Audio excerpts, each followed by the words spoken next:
Welcome to Macon, Georgia, home of Norfolk Southern's Brosnan Yard. The date is September 18th, 2020, and we're on a mission to document the Georgia Central Railroad's first intermodal train between Macon and Vidalia, Georgia. As a result of flooding on the Norfolk Southern line between Macon and Savannah, Georgia Central would pull 3 Norfolk Southern intermodal trains over the former MD&S mainline. This bustling hump yard was one of the former Southern Railway's first to utilize computers to sort out cars on outbound trains. Opened in 1966, Brosnan is named for who might be Southern Railway's most controversial president, D. William Brosnan. He began his career with the company in 1926, starting out as an apprentice track engineer in Macon. He would continue to climb the corporate ladder and became the company vice president in 1952. Over the next decade, he would work alongside Harry D. Butts to improve Southern Railway's vast system. Called the Railroad's Messiah, Brosnan was responsible for much of Southern Railway's growth in the decades following World War II. Some of these improvements included mechanizing track maintenance, retiring steam locomotives, centralizing locomotive and car repair, the implementation of the industry's first hump yards, and consolidating operating regions and departments. However, he was a polarizing figure. As an employee or company manager, you either loved him or hated him. There was no in between. According to railroad historian Bill Schaefer, writing for Trains magazine in 2001, quote, D.W. Brosnan was nothing if not controversial. He disdained mindless government bureaucracy, micromanaged his company to a fault, infuriated his rank and file employees, and controlled his managers alternately with fear and greed, end quote. Brosnan's fierce management strategy would allow the railroad to consolidate and innovate while rewarding both the shareholders and the customers with a strong return on investment and reliable transportation. Working the yard this morning are a variety of EMD locomotives, including the unique SD33 Eco class.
At the time this video was recorded, Brosnan Yard saw an estimated 10,000 cars per week and employed about 250 personnel.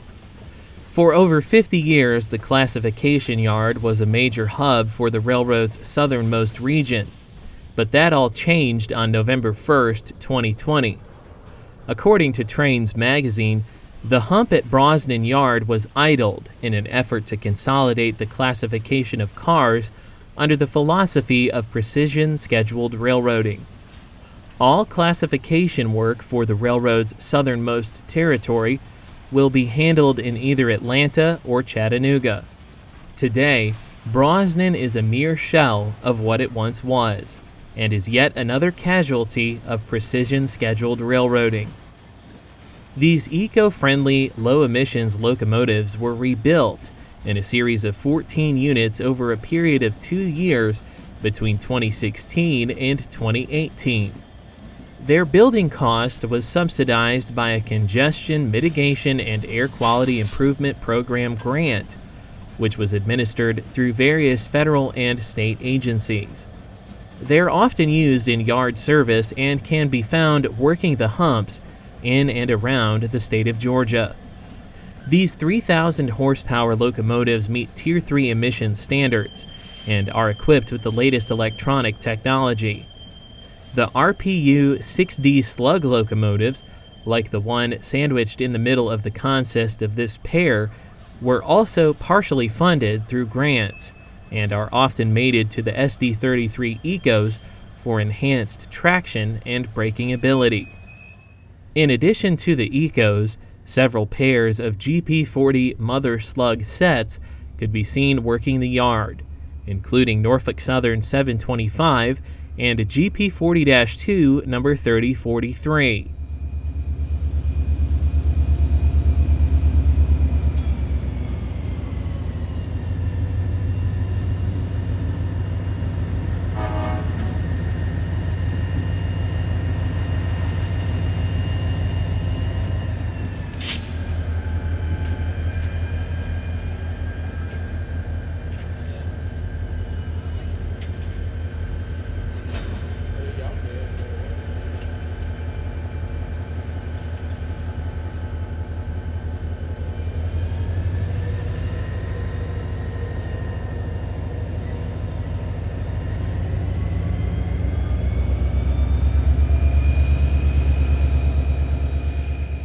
A trio of EMD SD60E rebuilds were also seen shuffling around the yard.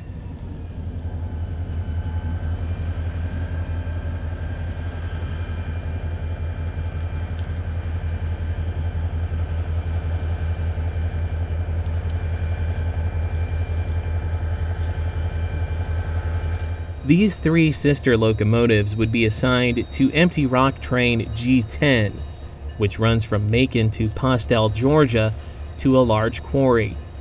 Norfolk Southern rosters 136 total SD60Es.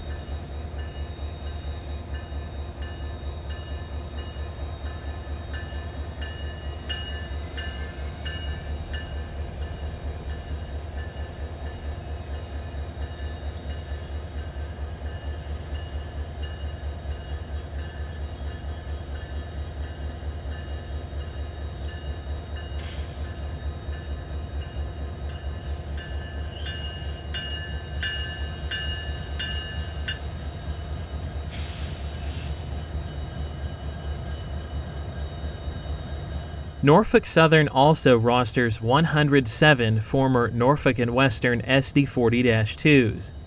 These units are often found in yard and local service. Some of the 6000 series SD40-2s are equipped with bidirectional controls, including the 6188.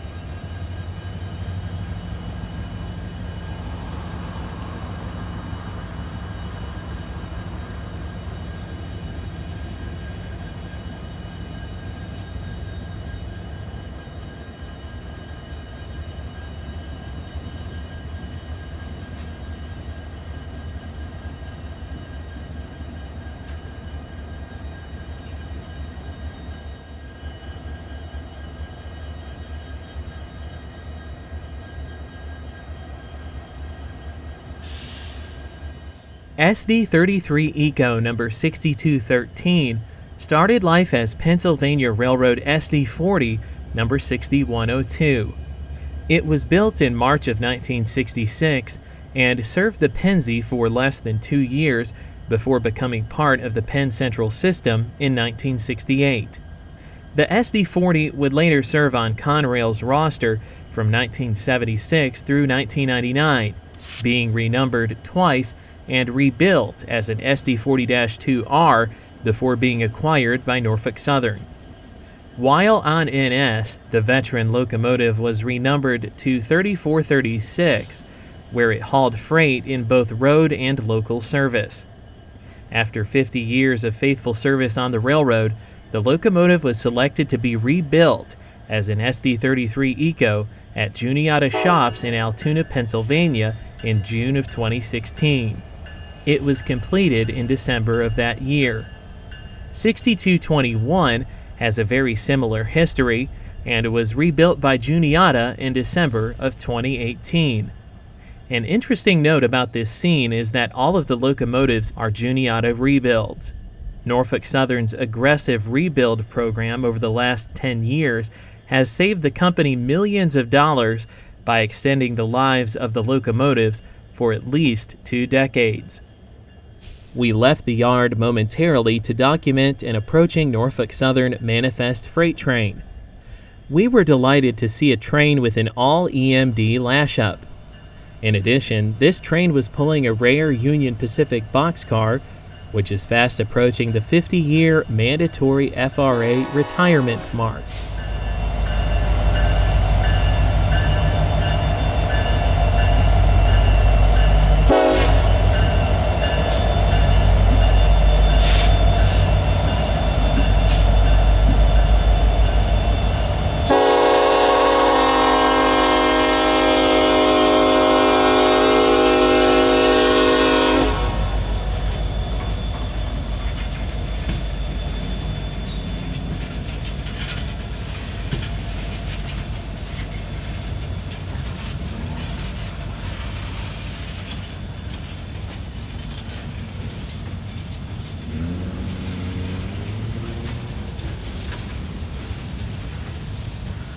We returned to the north end of Brosnan Yard to find an RPE4C road slug leading Operation Lifesaver GP40-2, number 3053 on a local out of the yard.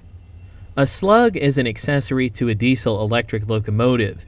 It has trucks with traction motors, but unlike a B unit, it cannot generate power on its own since it lacks a prime mover. Instead, the slug is connected to a powered locomotive called a mother, which provides the needed electrical power to operate the traction motors and the motor controls. Slugs are used to increase adhesive weight, allowing full power to be applied at a lower speed, thus allowing a higher maximum tractive effort. They're often used in low-speed operations such as switching in yards. At low speeds, a diesel-electric locomotive prime mover is capable of producing more electricity than its traction motors can use effectively. Extra power would cause the wheels to slip and possibly overheat the traction motors. By increasing the number of traction motors available to the locomotive to use, slugs also increase both the pulling and braking power. In addition, the load on each traction motor is reduced, which helps prevent overheating from excess current. Slugs typically carry ballast to increase their weight and improve traction. In this case, large blocks of concrete are used for this purpose, substituting the weight of the now absent prime mover. Just before 11 a.m., the train we were waiting for, Georgia Central L781, finally departed.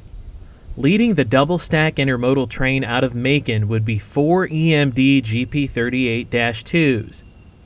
Due to weight restrictions between Macon and Dublin, 6-axle locomotives are barred from operation on the west end of the Georgia Central.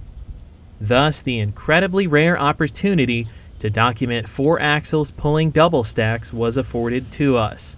Due to flooding from Hurricane Sally, Norfolk Southern's Savannah district between Macon and Savannah suffered a severe washout, which led to the derailment of Train 191 at Davisboro.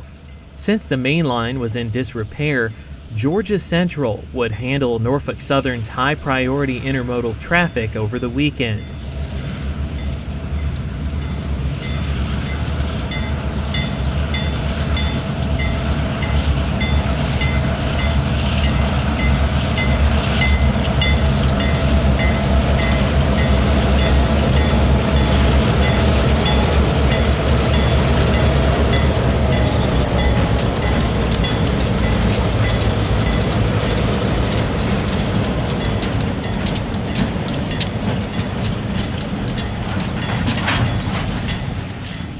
Today's L781 is actually Norfolk Southern Train 232. At 6,400 tons, the 4 EMDs would get a workout pulling the intermodal train.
The 4 Jeeps have been roaming the rails for over 4 decades.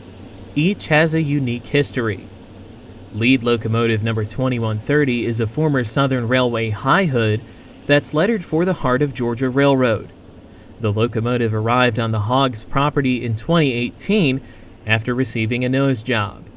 It was transferred over to the Georgia Central shortly thereafter, where it continues to pull freight for the Genesee and Wyoming subsidiary road. The 3 other GP38-2s were built in November of 1979 for the ill-fated Chicago, Rock Island and Pacific Railroad, also known as the Rock. However, due to the impending bankruptcy and the collapse of the once great Class I railroad, the locomotives were received by the Chicago and Northwestern Railway instead. They would operate for the C&NW until becoming part of Union Pacific's roster in 1995, where they continued to operate for several years before being acquired by GMTX and most recently by Georgia Central.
It's unexpected. Unexpected. It's historical. I mean, this is the first time this line's ever seen some train on the MD&S ever. So it's new. It's definitely something that, you know, we've always theorized about, talked about, but never really thought anything would become of it. We were joking. Oh yeah.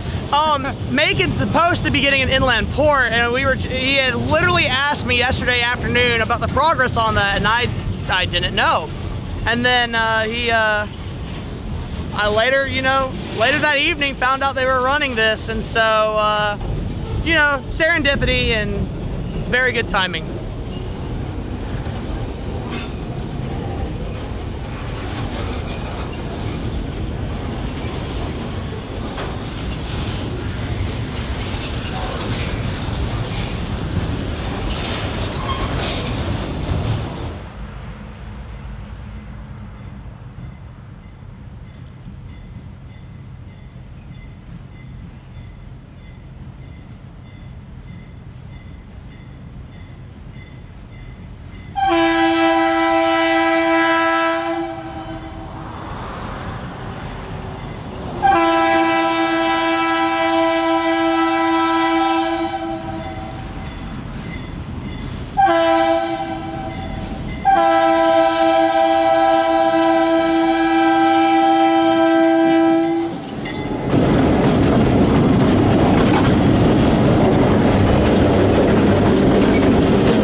The city of Jeffersonville is the largest city and county seat of Twiggs County, Georgia. With a population just above 1,000, Jeffersonville is the epitome of small-town America. Here, the Georgia Central winds through the heart of town on a long, sweeping curve.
The former Macon, Dublin, and Savannah Railroad Depot is now home to City Hall.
The Macon, Dublin, and Savannah was established in 1885 under another name and was built from Macon to Vidalia, Georgia in 1902. In Vidalia, they connected with the Seaboard Airline for the 80-mile run to Savannah. After a brief period of control by the Atlantic Coastline in 1907, with whom they didn't connect, Seaboard Airline purchased a controlling interest in the MD&S. The short line settled in as an independent subsidiary to the Seaboard with 92 miles of trackage in total. In 1958, the MD&S was entirely absorbed into the Seaboard Airline, which would later become the Seaboard Coastline after the merger with ACL in 1967. Since the late 60s, the SCL and its sister railroads had been known as the Family Lines System, since they were shared by the same ownership but operated independently from one another. Eventually, the Seaboard and Chessie system became part of CSX Corporation in 1980. CSX would later sell the line in the early 90s to independently operated Georgia Central, which began operations on November 20th, 1990. From the late 1990s until 2015, Georgia Central was well known for its extensive roster of high-hood U-23B locomotives. A rail fan favorite, the GC was perhaps one of the most thoroughly documented short lines in the Southeast. Georgia Central's unique roster of GEs was replaced by first and second generation EMD locomotives, although many of the first generation units are currently being phased out of the G&W system. Genesee and Wyoming is a short line holding company that owns 122 railroads worldwide. Most rail fans loathe the company's corporate orange, yellow, and black paint scheme. After taking over independent railroads like the Georgia Central, G&W removes the unique identity of each short line by repainting newly acquired locomotives in the corporate scheme.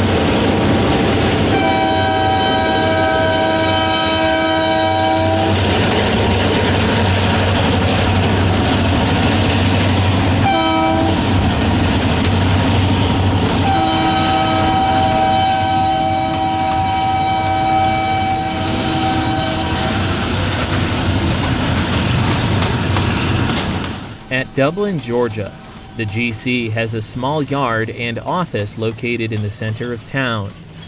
Usually a locomotive is kept here for local switching service.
Rockledge is where the Wadley and Mount Vernon Railroad, later known as the Wadley and Southern, once interchanged with the MD&S.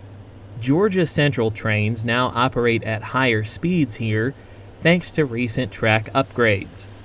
The former MD&S depot once stood about 50 yards to the west of where we set up our cameras.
East of Tarrytown, State Route 29 parallels the railroad on a long stretch of straight trackage.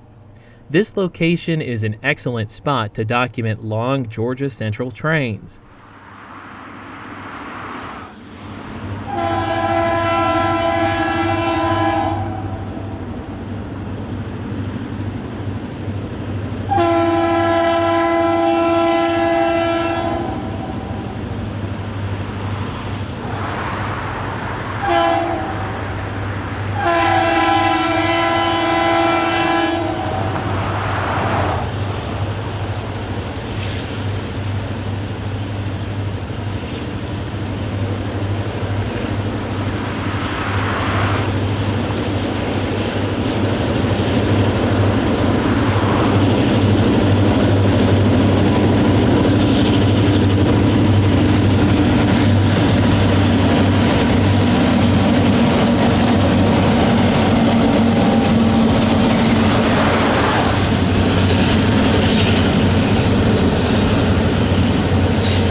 In Vidalia, the train would continue toward Savannah over the former Seaboard Airline Main.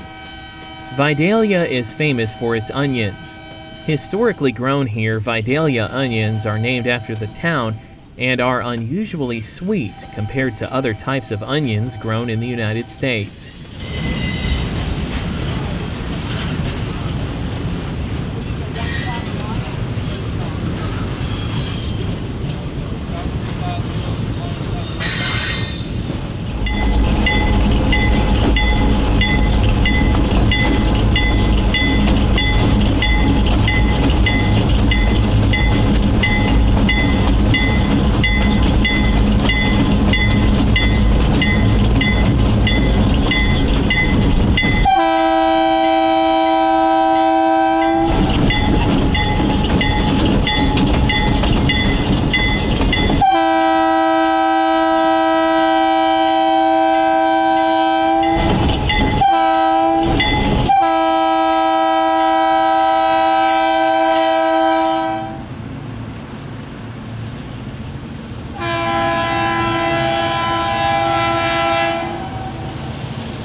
Lyons, Georgia is where the railroad's headquarters are located.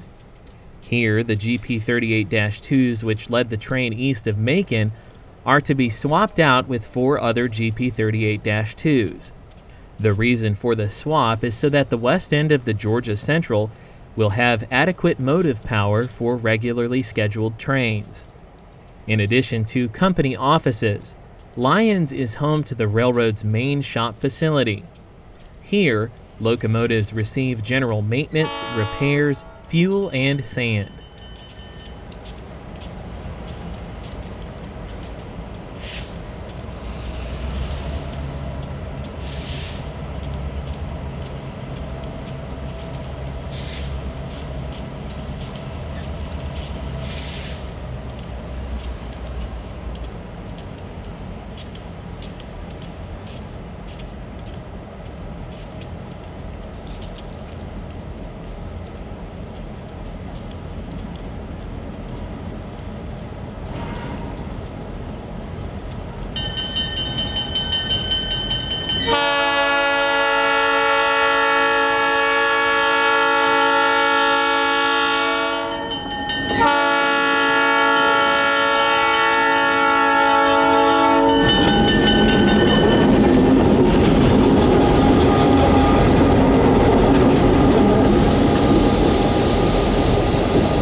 Once the second 4-pack of Jeeps were added to the train, the intermodal would continue toward Savannah as train L783.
Between Lyons and Savannah, the train would encounter brief rain showers. The steep grades and wet rail meant the engineer would be battling some tough operating conditions as the train continued east.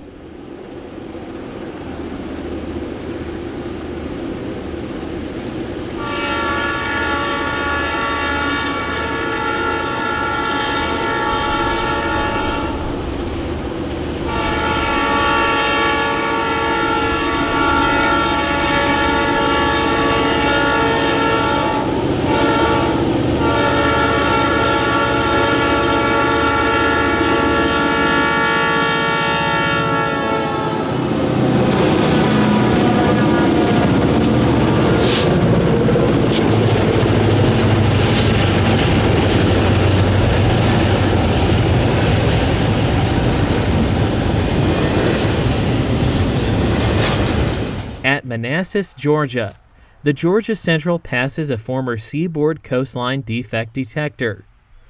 SCL was the first railroad to ever use detectors to find defects in wheel bearings.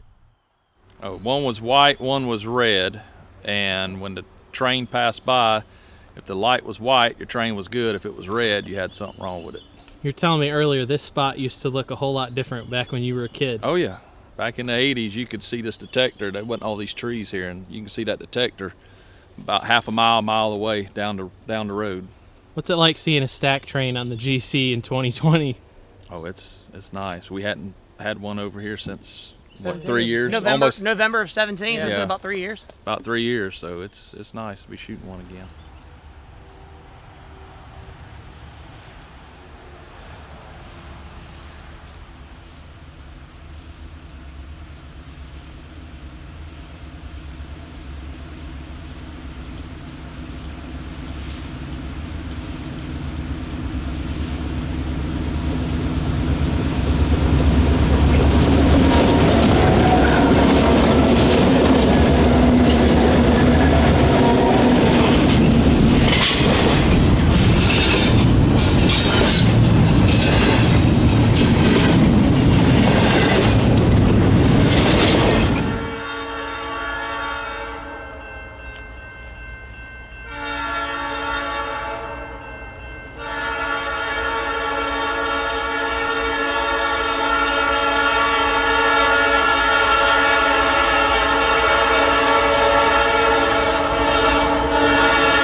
Belleville, Georgia, is where Jared Blocker spent his childhood watching trains on the seaboard.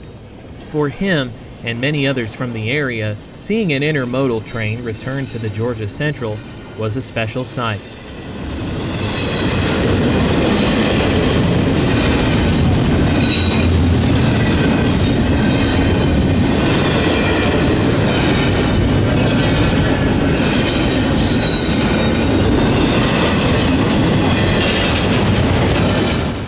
We caught up with the train at Daisy, Georgia, where the locomotives were working hard through the hilly terrain.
As the evening waned, Meldrum, Georgia would be the final location where we captured the intermodal train.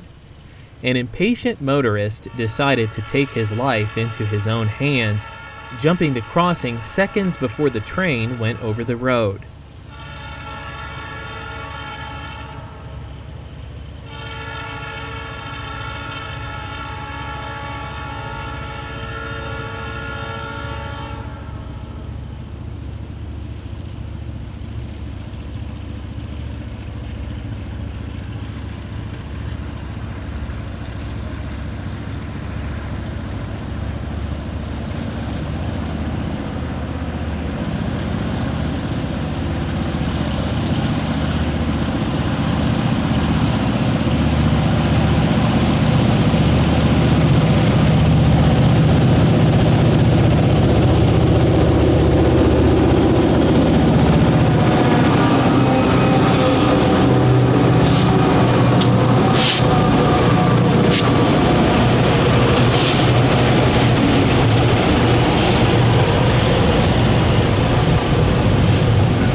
We were grateful to have been present for this incredibly rare intermodal train and would like to thank our friends Samuel Latham, Blane Brandenburg, and Jared Blocker for assisting us with this productive chase across the entire Georgia Central Railroad main.